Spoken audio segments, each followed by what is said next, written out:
예, 저번에 이제 제가 그 적어도라는 말이랑 또는이라는 개념으로 이제 교과서 개념에는 나오진 않는데 문제로만 간접적으로 알려주는 그런 개념에 대해서 설명을 드렸는데요. 오늘은 그 개념들을 짧게 5분 이내로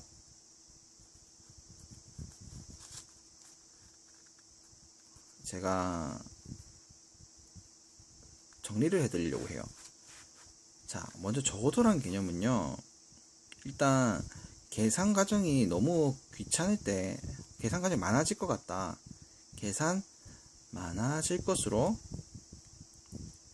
예상될 때, 적어도란 표현입니다. 지금 예상될 때, 그 다음에 또 어떨 때냐면 반대의 경우가 쉬울 때, 이때 적어도란 개념을 쓰고요. 막상 또 적어도라고 하는 말이 안 나오더라도 이 표현을 우리가 다 찾을 수가 있으면 이렇게 계산하시는 게 편해요. 그 다음에 또는이라는 개념은요, 또는이라는 개념은 이제 예를 들어서 A 또는 B라고 할게요. A의 경우의 개수를 구하고요, 그 다음에 B의 개수를 구하세요. 그런 다음에 만약에 겹치는 게 있다라고 하면 A랑 B의 공통된 부분을 빼세요 라는 거예요. 겹치는 게 없으면은 그냥 이렇게 해결해 주면 됩니다 라는 거예요. 그래서 선생님 너무 기억해야 될 게 많은데요 라고 하는데, 우리가 요 확률이랑 경우의 수 이런 걸 하는 부분에서 어떻게 좀 생각을 해줘야 되냐면, 어쨌든 간에 계산을 조금 더 빠르고 편리하게 하기 위해서 이런 방법들이 가져다 쓰는 거예요. 만약에 그냥 뭐 작은 숫자로 경우를 셀 거다라고 하면 굳이 이런 방법을 쓸 필요가 없어요. 그런데 이제 뭐 한 20개 이상 나오는 게 넘어가고 30개 이상 넘어가고 이러면 그때부터는 시험지에 채울 수 있는 공간도 없고 시간도 많이 걸리기 때문에 이런 방법들을 써줘야 된다는 거예요. 그런데 이런 방법들이 전부 다 뭐냐면 더하기 빼기 곱하기 나누기 사칙연산으로만 다 해결이 되는 부분이거든요. 그래서 이제 이런 방법들을 여러분들이 익혀주셔야 돼요.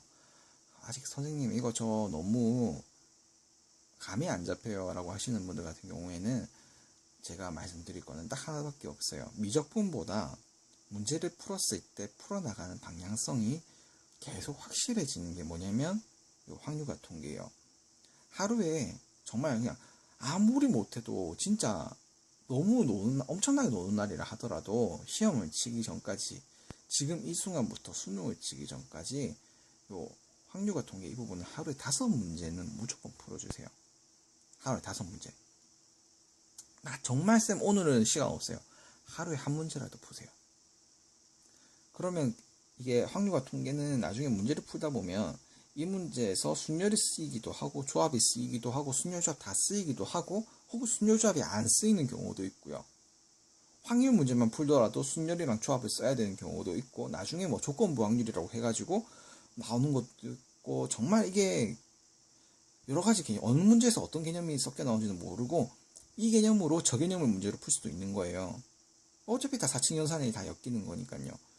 그러니까 뭐 순열이라고 하는 NPR을 쓰지 않고도 우리가 뭐 n 곱하기 n-1 곱하기 n-2라는 개념을 써가지고도 문제를 풀 수 있듯이 나중에 자기만의 여러 가지 풀이법이 생겨요.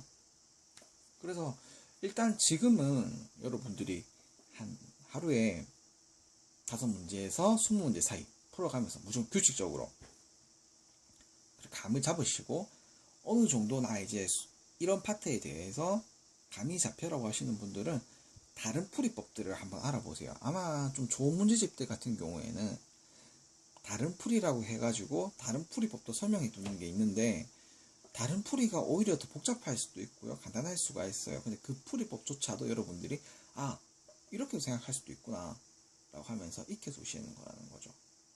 예, 그럼 여기까지 이제 지금 이제 적어도 또는 이라고 하는 교과서에서 간접적으로 제시하는 방법에 대해서 알아봤습니다.